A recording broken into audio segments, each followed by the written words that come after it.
গল্পে মাঝে মাঝে এরকম পড়ি আর দেখি, সম্ভবত ইমামে গাজালি রহমাতুল্লাহ আলাইহির একটা গল্প, একটু এসে গেছে কয়ে যাই। ইমামে গাজালি রহমাতুল্লাহ রাতে তাহাজ্জুদ গুজার, আর ওই এলাকার একজন সাধারণ পাবলিকও তাহাজ্জুদ গুজার, দুইজনে আমল করে। তো ওই সাধারণ পাবলিক হুজুরের কাছে শুনে শুনে আমল করে, লেখাপড়া জানে না, কুরআন হাদিসের ইলম নাই, হুজুরদের কাছে যা শুনে আমল করে। মাশাআল্লাহ, ভালো লোক, খারাপ না। আর ইমামে গাজালি তো ইমামে গাজালি, নাম তো শুনেছেন সবাই। তো ইমাম গাজালি রাতের বেলা তাহাজ্জুদ করে 12 তাসবিহ আমলে আছে। এর মধ্যে মিস্টার ইবলিস, কি নাম? হযরত মাওলানা ইবলিস, মিস্টার ইবলিস। সারা পৃথিবীর বর্তমান সময়ের সমস্ত মাওলানার ইলমে এক জায়গা করলে শয়তানের ইলমের সমান হবে না, তবুও তারে মাওলানা ইবলিস কোয়া যাচ্ছে না, মিস্টার ইবলিস। ঠিক। তো মিস্টার ইবলিস ইমাম গাজালিরে ধোঁকা দেওয়ার জন্য বাড়ির ভিতরে ঢুইকা ঘরের বাইরে থেকে বলতেছে, আবিল বাইতে গাজালি খুব মিষ্টি ভাষায় এমন একটা নতুন কণ্ঠ তৈরি করছে যা দুনিয়ায় ইমাম গাজালি কোনোদিন শোনে নাই। একটা মজার কণ্ঠ দিয়ে আবিল বাইতে গাজালি, আবিল বাইতে গাজালি, খুব মিষ্টি শুনে। বাসায় কি গাজালি আছেন? তো ইমাম গাজালি কান খাড়া করে শুনছে একটা অপূর্ব নতুন কণ্ঠ। উনি জিকির বন্ধ করে দেওয়া, জি আমি বাড়ি আছি। মানান্তা, আপনি এত রাত্রে কে? তো উনি বলতেছে, আনা রব্বুকা, আমি তোমার রব, আমি তোমার আল্লাহ। ইমাম গাজালি বলে, ঘটনা কি? আপনি আল্লাহ এ জায়গা কে? তো আল্লাহ বলতেছে যে তোমার জিকির, তোমার ইবাদত, তোমার তাহাজ্জুদ, তোমার খুশু খুশু, তোমার মুরাকাবায় আমি আরশে আজিমে থাকতে পারি নাই। তোমারে নেওয়ার জন্য জান্নাত থেকে বুরাক নিয়ে আইছি, তোমারে মেরাজ করানোর জন্য। তো ইমাম গাজালি বলছে, জি আল্লাহ, দাঁড়ান আসতেছি। কয় নাই যে আমি এখন চেয়ার দিচ্ছি, ওই জায়গায় বসেন। জি আল্লাহ, দাঁড়ান, আমি আসতেছি। আল্লাহরে দাঁড়ায় ধুইয়া তাকের পর ওনার কুড়া লাঠি, এই কুড়া লাঠি নিয়ে পিছনে লুকায় নিয়ে যাইয়া লাভ দিয়ে আল্লাহরে দমাদম বাড়ি। আল্লাহর বেটা আল্লাহ, তো চামড়া ছুরি ফেলাই দেবো। লাউলাহু মা খালাকাল আফলাকা খালিকুহা, লাউলাহু মা খারাজাল ইনসানু মিন আদামি। যেই নবীকে না বানাইলে আমার মতো লক্ষ কোটি গাজালিকে আল্লাহ বানাইতেন না। যেই নবীকে না বানাইলে আসমান জমিন বানাইতেন না। সেই নবীকে নেওয়ার জন্য আল্লাহ নিজে আসলো না, জিবরাইল আর বুরাককে যে পাঠাই দিল। আর আল্লাহর বেটা আল্লাহ, তুই আমারে নিতে এসেছিস জান্নাত থেকে, তোর চামড়া ছুরি ফেলাই দেব। দমাদম দুই বাড়ি দিতি না দিতি, দৌড়ে ছাড়িয়ে কয়, তুই আজকে এলেমের জোরে বাঁচি গেলি। ইমাম গাজালি কয়, এটাও তুই যার সময় ধোঁকা দিয়ে যাচ্ছিস, আমি এলেমের জোরে বাঁচি না। এটাও একটা কৌশলী ধোঁকা, আমি এলেমের জোরে বাঁচি নাই, আমাকে আমার আল্লাহ বাঁচাইছে তাই বাঁচি। কথা না? আজকে দুই অক্ষর লেখাপড়া জানি বিদায় বাঁচিয়ে গেলাম, এই কথাটা শিরকি কথা। অনেকে কয় না, আজকে এই আছে বিদায় বেঁচে গেলাম, আজকে ওই আছে বিদায় বেঁচে গেলাম, আজকে দুই অক্ষর লেখাপড়া জানি তার কারণে বেঁচে গেলাম, এলেম কারণ না থাকলে ধরা পড়ে যেতাম। এ কথাটা একটা শিরকি কথা। বাঁচায় কে? শয়তানের চাইতে বড় আলেম খুঁজে পাওয়া বর্তমান সময় বড় কঠিন। কাজে ওর হাতের থেকে বাঁচতে আমার মতো খুঁজে এলেম দ্বারা সম্ভব না।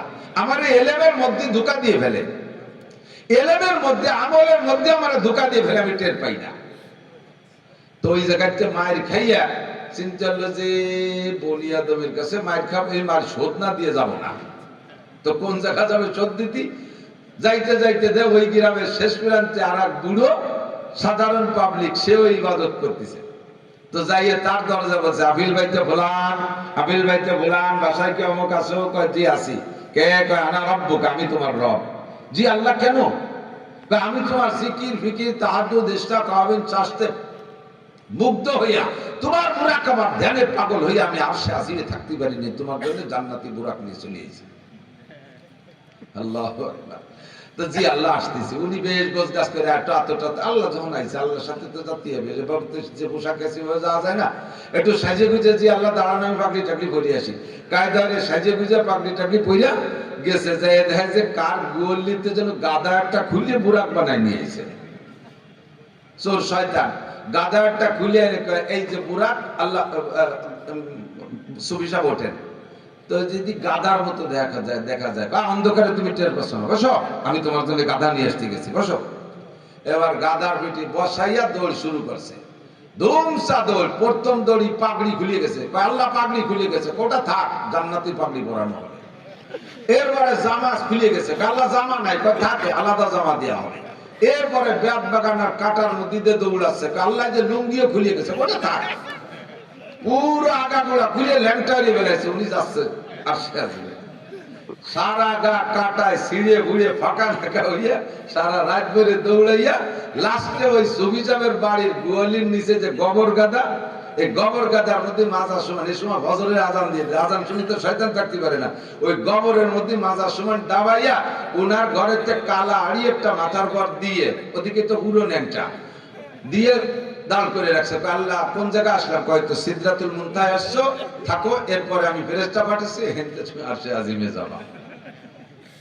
তো দাঁড় করে তুই শয়তান ভাগিয়ে সারিয়া এর মধ্যে ফজরে আজান দিয়েছে, বুড়ি উঠে বুড়োরে খুঁজে পায় না, ঘুরছি গোয়াল ঘরের নিচে দেয় যে মানুষ একটা দাঁড়ানো, বুড়ি আচমকা এখানে। তো বুড়ো কথা বলে না, আমি সিদরাতুল মুনতাহায়। বুড়ি কয় তুমি সিদরাতুল মুনতাহায়, তুমি গবরাতুল মুনতাহায় আইছো। আল্লাহু আকবার, আল্লাহু আকবার। ফকিহুন মুতাওয়াজ্জিহ, ফকিহুন আলিমুন মুতাওয়াজ্জিহুন আশাদ্দু আলা শাইতান মিন আলফি আবিদিন। হাজার আবেদে এমন করে শয়তান ধোঁকা দিতে পারে, কিন্তু একজন যোগ্য আলেমের কাছে ধোঁকা দিতে আলেম, একজন উঁচু মাপের আলেম, আর একজন আলেম না শুধু ইবাদত করে, তাকে বলে আবেদ। তাকে বলে আবেদ। দুইজনের মধ্যে পার্থক্য কতটুকু? কাফাদলি আলা আদনাকুম, যেমন নাকি পার্থক্য আমি আর তোমাদের মধ্যে সর্বনিচু মানের একজন মানুষের মধ্যে। ফকিহুন আলিমুন মুতাওয়াররিউন আশাদ্দু আলা শাইতানি আলা আলফি আবিদিন। খেয়াল করেন, খেয়াল করেন, একজন যোগ্য ফকিহ মুফতি বড় আলেম, সে শয়তানের কাছে কত বড় বিপজ্জনক। 1000 বেআলেম, 1000 না জাননেওয়ালা আবেদের সামনে একজন বড় ফকিহ হাজার গুণ বেশি ভয়াবহ শয়তানের কাছে। একজন বেআলেম, একজন আলেম আর একজন জাহেল, একজন শিক্ষিত আর একজন অশিক্ষিত, দুইজনের মধ্যে পার্থক্য কতটুকু নবী পাক বুঝাই দিলেন।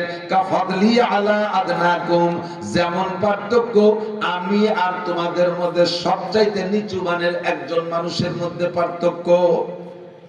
তোমাদের মধ্যে সবচেয়ে নিচু মানের একটা লোক আর এর ভিতরে আমি মুহাম্মদুর রাসূলুল্লাহ, এই দুইজনের মধ্যে দূরত্ব কতটুকু? এই জায়গা থেকে খুলনা পর্যন্ত, আসমানের শেষ 7 আসমানের উপর আর 7 জমিনের নিচে যতটুকু দূরত্ব, এতে তুলনা করলেও অন্যায় হবে। হুজুর আলাইহিস সালাতু ওয়াস সালাম আর নিচু মানের একজন সাহাবা কোনো তুলনাই চলে না। কতক্ষণ হুজুর বলেন